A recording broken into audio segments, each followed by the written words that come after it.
Welcome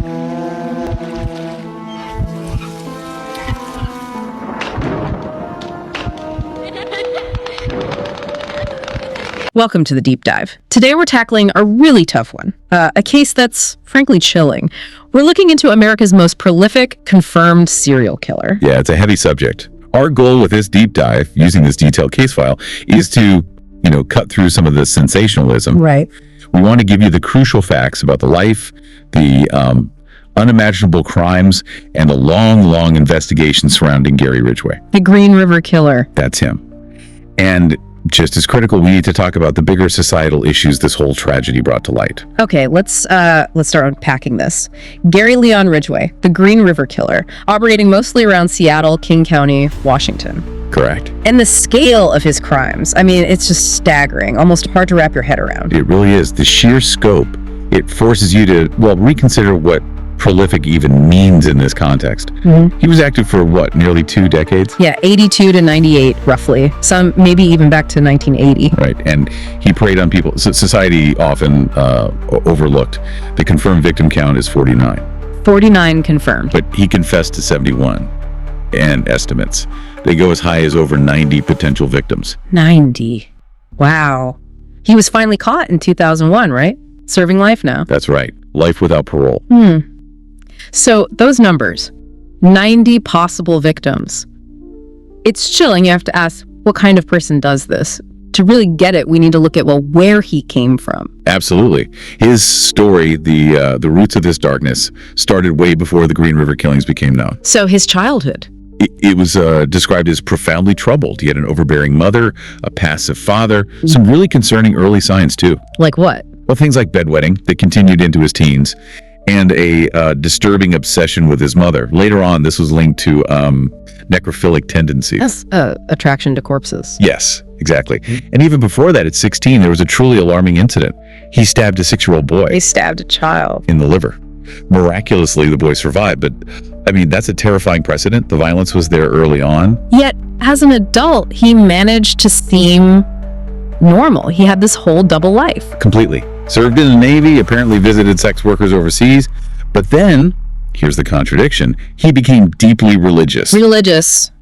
But still, according to the files, obsessed with sex. It's a jarring contrast. It really is. And he held down a job, had a family. Yeah, worked for over 30 years as a truck painter. 30 years, married 3 times, had a son. So to people who knew him casually, he came across as quiet, friendly, even known to quote the Bible sometimes. It just shows how effectively someone can wear a mask, a complete facade hiding unimaginable darkness. It really challenges your idea of what evil looks like. Okay, so we have this picture of Ridgeway, his background, this hidden life. The next horrifying question is, how did he do it? His methods, his modus operandi. His MO was chillingly consistent. He targeted the vulnerable, mostly sex workers, runaways, women struggling with addiction. People he thought wouldn't be missed right away. Exactly. It's a cold calculation, exploiting societal gaps. He'd use his pickup truck, lure them in with offers of money, sometimes fake sympathy or a place to stay. And didn't he sometimes use his son? Yes, that's one of the most disturbing details. He sometimes had his young son with him, seemingly to appear safer, more trustworthy. God, that's awful. Just the manipulation. And his actual method of killing. Primarily strangulation, either with his hands or ligatures. And tying back to the earlier point, the necrophilia, he often had sex with the victims' bodies after death. It's just layer upon layer of horror. What about disposal? He had preferred dumping grounds near rivers, like the Green River, which gave him his name, or in wooded areas, often in clusters. Clusters, like multiple victims in one area. Yes. And another really chilling detail. He admitted to frequently revisiting the dump sites. Revisiting them? Why? To commit further post-mortem acts. He also collected trophies, jewelry, sometimes clothing, and he'd sometimes leave victims nude or arranged in specific ways.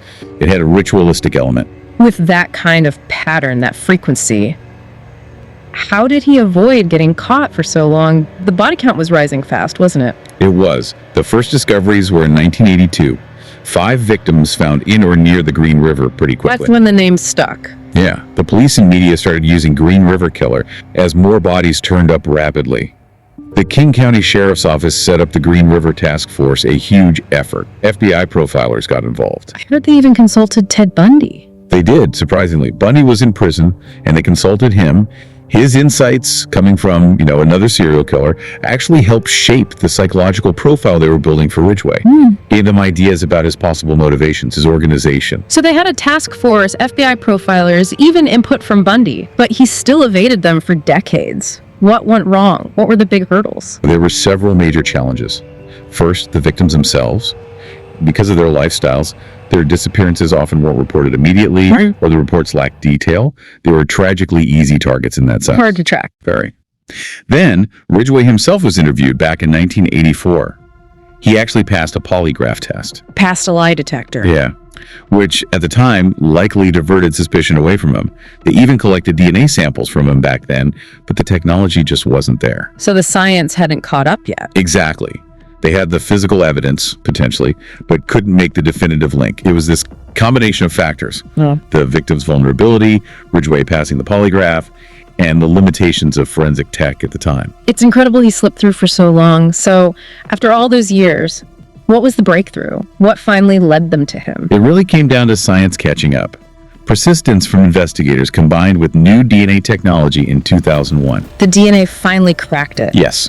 They were able to retest evidence, specifically semen found on several early victims, and finally got a match to Gary Ridgeway. And they already had a sample. They did. His DNA was in the system from a prior, unrelated assault case. That became the crucial link they needed after almost 20 years.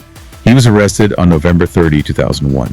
And the confession that followed, that must have been horrifying. Oh, absolutely. It just opened the floodgates and revealed the true, sickening scale of it all. Yeah. He eventually confessed to 71 murders. 71. And his reasoning is just bone-chilling. He said he aimed for double digits because he thought, quote, sex workers wouldn't be missed. That level of dehumanization. It's profound.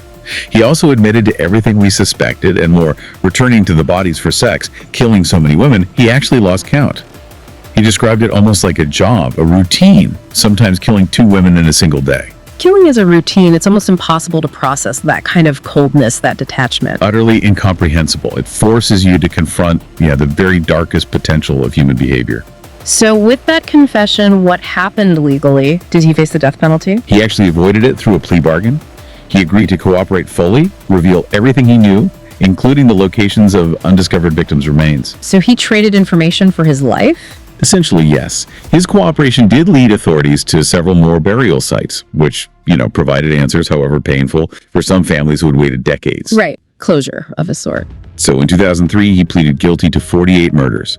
Another one was added later in 2011, bringing the official count he was convicted for to 49. And the sentence? Life imprisonment times 49, with absolutely no possibility of parole. He's incarcerated at the Washington State Penitentiary, where he'll remain. The numbers are just mind-boggling. 49 confirmed, 71 confessed, maybe over 90. But it's so important, isn't it, to remember these aren't just numbers. Absolutely crucial. Each one represents a person, a life stolen, a family destroyed. The victims were so young, some just teenagers. The official range is 12 to 38 years old. 12. Yeah. Found, as we said, often in clusters near highways, the river, wooded areas around Seattle. And the tragedy is compounded because many still remain unidentified or are still officially missing. Imagine the families. Years, decades, just not knowing. It's an agony that's hard to fathom. Names like Wendy Lee Caulfield, she was only 16. Debra Lynn Bonner, 23. Marcia Faye Chapman, 31. These were among the first identified back in 1982. Young lives just erased. And some were only found because Ridgeway, as part of his deal, led police to their shallow graves.